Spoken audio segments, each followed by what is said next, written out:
Andito kami sa harap ng bilihan ng gamit ng bata. Dahil itong bunso ko, ayan. Ang ginamit niyang seatbelt ay ito, yung seatbelt na ano. Tapos yung upuan niya ay ito na.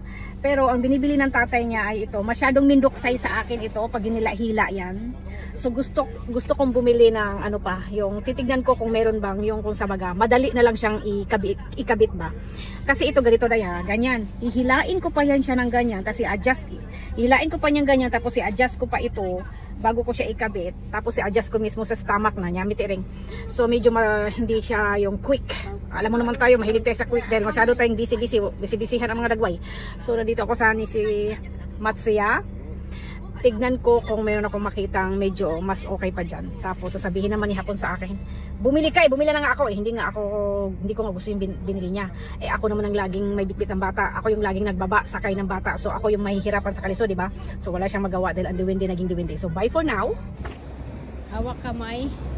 So ka-open lang. Parang yun ang gusto ko, yung seatbelt stopper. Or ito kaya. Or ito na lang, no? Depende sa kanila. Yan or yan. Yan or yan. Pero ito yung bet ko. Choose E.